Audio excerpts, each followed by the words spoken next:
चलिए आज हम लोग बात करते हैं किसकी, dual nature of radiation and matter की, या विकिरण तथा द्रव्य के द्वैत प्रकृति के अंदर जो भी हमारे 5 नंबर के क्वेश्चंस पूछे गए उनकी चर्चा करते हैं।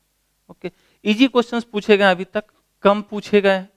तो कम है, इजी है, तो आपको तो एकदम दिमाग में घुस जाना चाहिए। पहला क्या रहा है, एस्टेब्लिश प्रकाश वैद्युत प्रभाव के लिए आइंस्टीन की सूत्र स्थापित करे। बहुत ही इजी सा चीज है, ऐसे समझ जाइएगा तो आप आराम से लिख सकते हैं। जैसे ये हमारे पास जो ऊर्जा है, एनर्जी आ रही है, उसकी E इक्वल्स टू हमारा कितना, H इंटू न्यू। ये एनर्जी आ रही है किसके पास, किसी मेटल सरफेस के पास या किसी मेटल के पास, धातु के पास आ रही है एनर्जी। तो इस एनर्जी का वो क्या करेगा, इस एनर्जी का वो दो काम करेगा। पहला काम वो करेगा कि जो मेटल के सरफेस के ऊपर, सतह के ऊपर जो इलेक्ट्रॉन्स है उनको सरफेस से बाहर निकालने का काम करेगा, मतलब सरफेस छोड़ के वो बाहर फ्री हो जाए। और दूसरा, जो ऊर्जा बच गई उसके बाद उनके पास, उसका ये क्या करेगा कि उसको काइनेटिक एनर्जी मतलब वेलोसिटी, वेग देने का काम करेगा, मतलब काइनेटिक एनर्जी में कन्वर्ट कर देगा, गतिज ऊर्जा में। और दूसरा इसके वर्क फंक्शन में, कार्यफलन में काम करेगा, दूसरा उसके गतिज ऊर्जा में काम करेगा। इसी चीज को आइंस्टीन साहब ने बताया। क्या कह रहे हैं, प्रकाश वैद्युत प्रभाव का निगमन। जब कोई प्रकाश किसी धातु की प्लेट पर गिरती है तो उसका कोई फोटोन अपनी समस्त ऊर्जा को धातु के भीतर उपस्थित किसी इलेक्ट्रॉन को दे देता है। इलेक्ट्रॉन को दे दिया, ठीक है। इस कारण उस फोटोन का अपना अस्तित्व क्या हो जाता है, समाप्त हो जाता है। इलेक्ट्रॉन इस ऊर्जा को दो भागों में व्यक्त या व्यय या खर्च करता है, व्यय या खर्च करता है, ठीक है। इलेक्ट्रॉन द्वारा ऊर्जा का कुछ भाग सतह तक आने में व्यय हो जाता है, मतलब सतह से बाहर आने में, सतह तक आने में, मतलब चलिए बाहरी सतह तक आने में, ठीक है।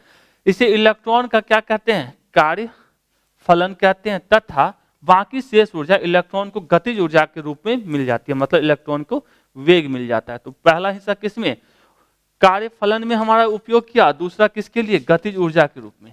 तो कह सकते हैं जो ऊर्जा आई, ठीक है, वो हमारा क्या है, कुल ऊर्जा। ऊर्जा संरक्षण के सिद्धांत से हम लोग जानते हैं भैया जितनी आई है उतनी तो आपको खर्च करनी पड़ेगी। तो कुल ऊर्जा जो आई वो हमारा कितना, H इंटू न्यू, या सीधा सीधी E कह सकते थे। इसका यूज कहाँ किया, कार्य फलन में, मतलब W नॉट में, और प्लस इलेक्ट्रॉन को गतिज ऊर्जा देने में, मतलब कह सकते हैं हाफ mv² में। इलेक्ट्रॉन के पास जो गतिज ऊर्जा आई उसमें खर्च किया।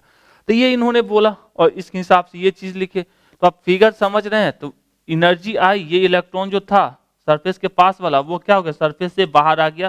पहला हिस्सा इसका इसमें खर्च हुआ। दूसरा हिस्सा जो यदि एनर्जी बच गई उसके पास तो क्या किया, इसको मिला और ये तेजी से कुछ वेग के साथ सरफेस से बाहर भागना शुरू कर दिया। उसी को उसके गतिज ऊर्जा कहे। समझते हैं, ठीक है।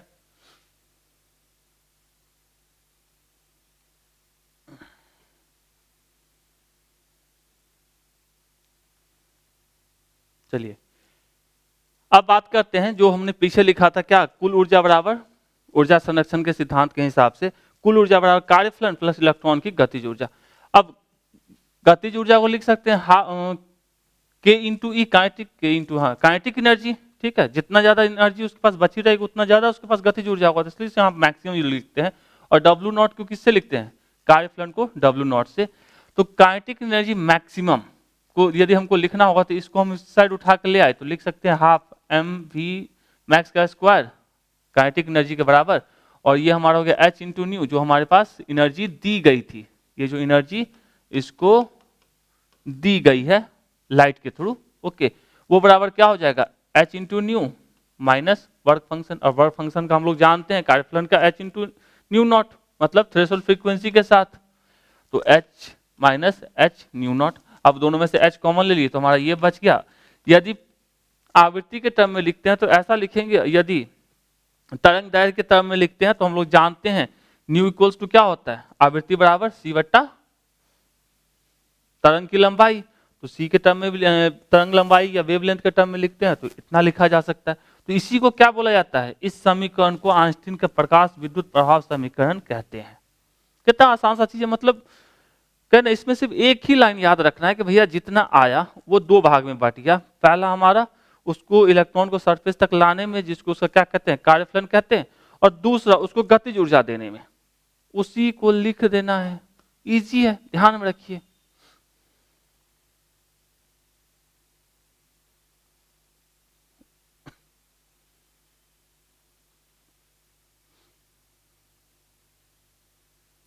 नेक्स्ट क्या रहा है, प्रकाश विद्युत उत्सर्जन को समझाएं, प्रकाश विद्युत प्रभाव के नियम क्या क्या हैं और आइंस्टीन द्वारा दी गई इसकी व्याख्या को बताएं। ठीक है, ऑलरेडी आइंस्टीन की व्याख्या पीछे देख चुके, इक्वेशन लिखे, लेकिन व्याख्या जो पहले वाले स्लाइड पे था वो उनकी व्याख्या थी, उतना लिख के चिपकाना है इसमें। पहला बात है प्रकाश विद्युत उत्सर्जन को समझाएं। प्रकाश विद्युत उत्सर्जन का मतलब होता है किसी सतह पे, किसी धातु के सतह पे जब प्रकाश की गिरती है या प्रकाश पड़ती है तो क्या होता है, उसके सतह से इलेक्ट्रॉन निकलते हैं बाहर, इसी को प्रकाश विद्युत प्रभाव कहते हैं। ओके, प्रकाश विद्युत उत्सर्जन कहिए या प्रभाव कहिए, एक ही बात है। दूसरा, इसके नियम क्या है कि अब इसके नियम की यदि हम बात करें तो ये पहला नियम कहता है कि भैया किसी को मिनिमम कितने ऊर्जा चाहिए सतह को छोड़ के बाहर निकले, कार्यफलन के बराबर। उससे ज्यादा यदि मिलेगा तो वो किसके साथ चला शुरू कर देगा, अपनी उसकी गति बढ़ जाएगी, वेग बढ़ जाएगा उसकी, मतलब काइनेटिक एनर्जी बढ़ जाएगी। ठीक है, तो इसी चीज को लिखना है और कुछ नहीं। तो प्रकाश विद्युत प्रभाव क्या होता है, किसी धातु की सतह पर पर्याप्त या उपयुक्त आवृत्ति प्रकाश, जैसे हमारा एक्सरे, गामा किरणें, पराबैंगनी किरणें, दुष्प्रकाश या अवरक्त किरणें पड़ने से इलेक्ट्रॉन निकलने की क्रिया प्रकाश विद्युत उत्सर्जन कहलाती है। मतलब सरफेस पे लाइट रे पड़ा, अब सबके साथ ये कांड नहीं होता है। जैसे यहाँ मान लीजिए ये हमारा मेटल है, इस पे अल्ट्रावायलेट लाइट पड़ी, ठीक है, तो इलेक्ट्रॉन्स निकले। ये हमारा क्या है, metal other than alkali metal, alkali metal के अलावा जो मेटल उसकी, तो इस पे विजिबल लाइट जो दृश्य प्रकाश होते हैं वो पड़ेंगे तो इससे इलेक्ट्रॉन्स नहीं निकलेंगे, मतलब फोटो इलेक्ट्रिक इफेक्ट इस पे होगा ही नहीं। लेकिन अल्कली मेटल के ऊपर भी यदि दृश्य प्रकाश या विजिबल लाइट पड़ेगा तो भी फोटो इलेक्ट्रिक इफेक्ट होगा। तो ऑब्जेक्टिव में पूछ सकता है कि अल्कली मेटल पे इलेक्ट्रॉन निकालने के लिए किससे निकलेगा, विजिबल लाइट से निकलेगा क्या, बिल्कुल निकलेगा भैया। तो इस क्रिया में जो इलेक्ट्रॉन्स निकलते हैं उसको क्या बोला जाता है, प्रकाश इलेक्ट्रॉन या सिंपल सा फोटो इलेक्ट्रॉन्स। ठीक है, आपको हो सकता है हिंदी में भी फोटो इलेक्ट्रॉन्स ही लिखते हैं, तो या कहीं कहीं प्रकाश इलेक्ट्रॉन्स भी लिखा जाता है, तो आप दोनों ध्यान में रखिए। दूसरा, फोटो इलेक्ट्रॉन द्वारा प्रवाहित धारा को प्रकाश विद्युत धारा कहते हैं। ठीक है, तो मतलब जो इलेक्ट्रॉन निकला उसको फोटो इलेक्ट्रॉन, और जो हमारा क्या बोलते हैं धारा प्रवाहित हुई, इलेक्ट्रॉन चलेगा तो करंट की बात चलने से ही होती है, तो उसको क्या कहते हैं, प्रकाश विद्युत धारा। ये हमारी क्या हो गई, किसकी कहानी, फोटो इलेक्ट्रिक इमिशन की या प्रकाश विद्युत उत्सर्जन की। तो इतू सा लिख के आना है। कितने नंबर पूछे, 5 नंबर है, कितना 1 2 3 4 साल पूछा है।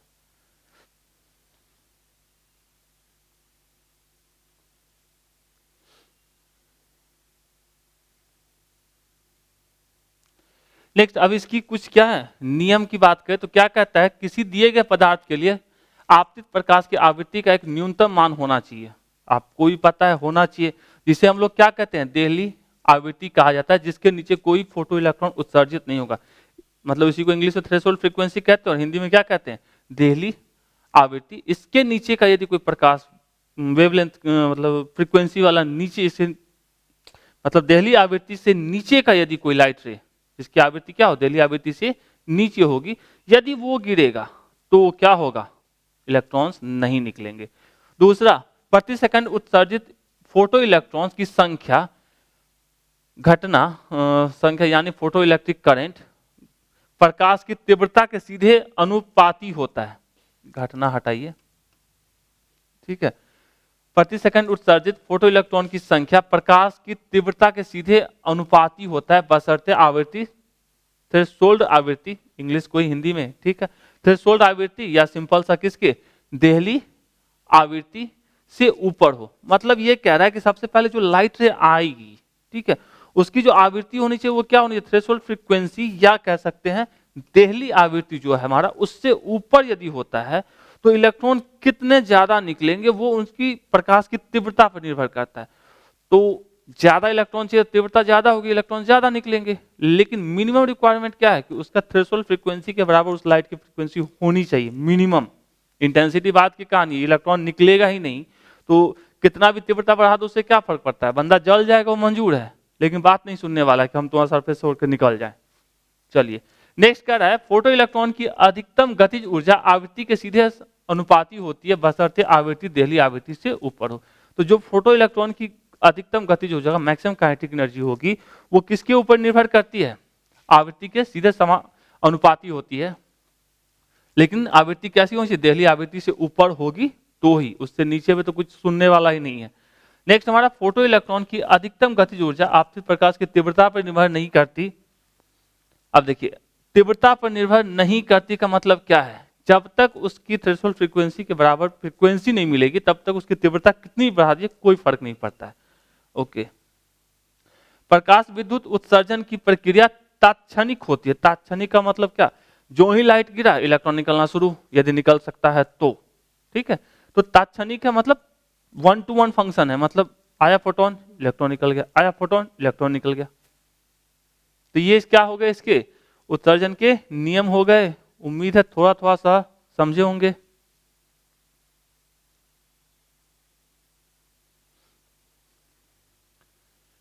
चलिए नेक्स्ट हमारा है, ये तो ऑलरेडी अभी देख ही चुके हैं पहले नंबर वाले क्वेश्चन में, तो इसकी कोई चर्चा ही नहीं करनी है। ऑलरेडी पहले आप इतना लिख के आओगे, व्याख्या हो गई।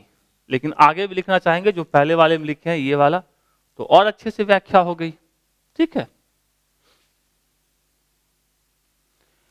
नेक्स्ट हमारा क्या है? देहली आवृत्ति, कार्यफलन और निरोधी विभव।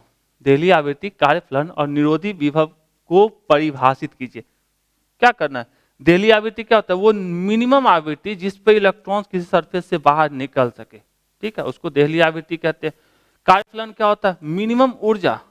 ठीक है, मतलब न्यूनतम ऊर्जा जिसके से इलेक्ट्रॉन सरफेस को छोड़ेगा, वो हमारे क्या कहलाती है? कार्यफलन कहलाती है। ऑलरेडी 2 मार्क्स में भी आ चुका है। किसी धातु की सतह से बिना किसी गतिज ऊर्जा के इलेक्ट्रॉन उत्सर्जित करने के लिए आपतित विकिरण की न्यूनतम आवृत्ति क्या कहलाती है? देहली आवृत्ति। मतलब इतना इसकी आवृत्ति होनी चाहिए कि ये सिर्फ सतह को छोड़ के बाहर आ सके, ना कि गति में आ सके। ठीक है, दूसरा हमारा कार्यफलन। कार्यफलन वह न्यूनतम ऊर्जा जो किसी इलेक्ट्रॉन को धातु के सतह से बाहर निकालने के लिए आवश्यक होती है। मतलब इसको इससे बाहर निकालने के लिए ऊर्जा चाहिए। भैया अंदर पड़ा हुआ उसको कैसे निकालोगे? तो निकालने के लिए कुछ ऊर्जा देना पड़ेगा ना, वही बात है। अब निरोधी विभव क्या होता है? निरोधी विभव का है, ये क्या होता है? ऋणात्मक विभव होता है जिसपे फोटो इलेक्ट्रिक इलेक्ट्रॉन्स जो हमारे हैं, प्रकाश विद्युत इलेक्ट्रॉन्स, वो निकलना बंद कर दे। तो कह सकते हैं विद्युत सेल के संग्राहक प्लेट एनोड पर लगाया गया वह न्यूनतम ऋणात्मक विभव जिस पर प्रकाश विद्युत धारा का मान शून्य हो जाता है, निरोधी विभव कहलाता है। शून्य हो जाने का मतलब क्या? इलेक्ट्रॉन निकलेगा ही नहीं, तो शून्य ना होगा और क्या होगा? तो वही बात है यहाँ पे। तो ये हो गया हमारा तीनों की कहानी। 3 नंबर के लिए एक्सपेक्ट करते हैं समझ रहे होंगे।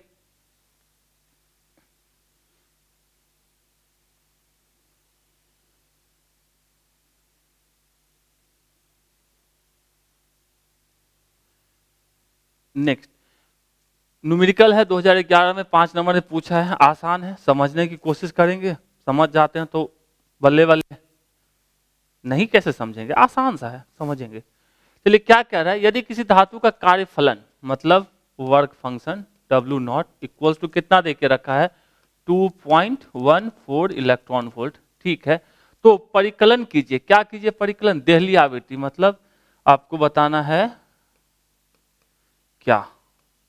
मतलब पहला ये पूछ रहा है। दूसरे में क्या है? आपतित प्रकाश की तरंग दैर्ध्य। पहला पहले कर लेते हैं। तो हम लोग को पता है वर्क फंक्शन इक्वल्स टू ये वाला फंडा। हमको क्या पूछ रहा है? आवृत्ति ही पूछ रहा है ना, तो लगा देते हैं फंडा। W naught equals to H into nu naught. तो न्यू नॉट इक्वल्स टू क्या लिख सकते हैं? W naught by H। और W नॉट की वैल्यू कितनी है? 2.14 इलेक्ट्रॉन वोल्ट दिया है ना। अब इलेक्ट्रॉन वोल्ट है तो इसको हमको किसमें बदलना पड़ेगा? जूल में। ठीक है, जूल में बदलने के लिए क्या करते हैं? 1.6 इंटू 10⁻⁻19 से गुना करते हैं। याद रखिए 1 इलेक्ट्रॉन वोल्ट पर कितना जूल बार बार पूछा गया है ऑब्जेक्टिव में। तो इसको कर दिए 10⁻⁹। ठीक है, और H तो H है, हमको याद ही रखना है। ये भी पूछा जाता है H की वैल्यू इंटू 10⁻⁻34। ठीक है, अब इसको जब सॉल्व करेंगे तो आपको ये आंसर आ जाएगा 5.16 इंटू 10⁻14। 5.16 इंटू 10⁻, कितना भी आएगा? 14। और ये आवृत्ति है तो इसका यूनिट क्या होगा? पर सेकेंड लिखिए या हर्ट्ज लिखिए? तो हमने हर्ट्ज लिख दिया। चलिए ये पहली कहानी अपनी खत्म। अब दूसरे पार्ट में कह रहा है आपतित प्रकाश का तरंग दैर्ध्य बताना है। मतलब लीजिए तरंग दैर्ध्य क्या होगा? ये पार्ट 2। ओके, यदि महत्तम गतिज ऊर्जा के निष्कासित इलेक्ट्रॉन को इतना का निरोधी वोल्ट लगाकर रोका जा रहा है, मतलब हमको यहाँ पे दे दिया है काइनेटिक एनर्जी को टर्म में हमारा 0.6 काइनेटिक एनर्जी E इंटू भी जानते हैं, मतलब इलेक्ट्रॉन का इलेक्ट्रॉन इंटू 0.6, ये हमारा क्या हो गया जूल। ठीक है, तो E की वैल्यू कितनी होती है 1.6 into 10 to the power minus 19 into 0.6, ये हमारा क्या हो गया जूल में। तो हमको निकालना है, ठीक है क्या, आपतित प्रकाश का तरंग दैर्घ्य। तो हमको ये वाला फंडा पता है, ठीक है, एनर्जी जो आपतित प्रकाश है उसकी ऊर्जा गतिज ऊर्जा प्लस कार्यफलन के बराबर होता है। तो यहां से हम लिख लेते हैं E इक्वल्स टू कितना EV प्लस, ओके, अब E की वैल्यू हमको पता है, चलिए ये तो हमको पता है EV कितने के बराबर है 1.6 into 10 to the power minus 19 into 0.6, E की वैल्यू यहाँ डाल दिए। और कार्यफलन हमको पता है यहाँ से 2.14, इसको लिख लेते हैं 2.14 into 1.6 into 10 to the power minus 19, तो लिख लेते हैं यहाँ कितना भैया 2.14 into 1.6 into 10 to the power minus 19। Okay, तो यहां से हमको E निकल गया, और हम लोग जानते हैं E बराबर क्या होता है, किधर कहीं लिखे होंगे ना, चलिए E बराबर होता है Hc बाई लेमडा, ये हमारा होता है। ओके, और हमको ये चाहिए, ये हमको क्या है निकालना है। अब इसको आप सॉल्व कर लेंगे, ठीक है, इसके नीचे ले आएंगे और इसको इस तरफ ले जाएंगे, तो आपको वेवलेंथ निकल जाएगा, वो कितने के बराबर होगा 4.5 into 10 to the power minus 7 metre. Wavelength है तो इसका यूनिट क्या होगा मीटर में। अब इसको सॉल्व तो आप ही को करना है, ठीक है, अब सिंपल सा मैथमेटिशियन है आप लोग, ठीक है, तो इसको आप कर सकते हैं, इसको गुना इतना प्लस इतना इतना, और इसको इधर पटक लिए, इसको ऊपर ले गए थे। Hc की वैल्यू पता है, H की वैल्यू हमको ऑलरेडी पता है 6.6 10 टू पावर माइनस 34, और C की 3 इंटू 10 टू पावर 8 मीटर पर सेकंड। दोनों की वैल्यू डाल के इस वाले जो इधर हमने निकाला उससे भाग कर देंगे, तो आपको क्या निकल जाएगा तरंग दैर्घ्य निकल जाएगा, या वेवलेंथ कहिए वो निकल जाएगा। तो ये हमारा एक आंसर ये हो गया पहले दूसरे का, और एक आंसर हमारा कौन सा हो गया ये।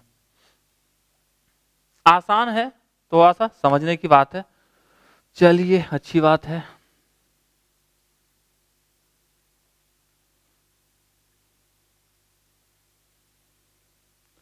Thanks for watching. यदि मजा आया बाबू तो लाइक जरूर कीजिए, अच्छा लगता है कमेंट करके बताइए कैसा लगा। छोटा सा चैप्टर है, छोटे छोटे से पूरा बनना है, और सब चैप्टर को ध्यान दीजिए क्योंकि प्रीवियस ईयर बहुत मायने रखता है। ठीक है, मिलते हैं नेक्स्ट वीडियो में, थैंक यू।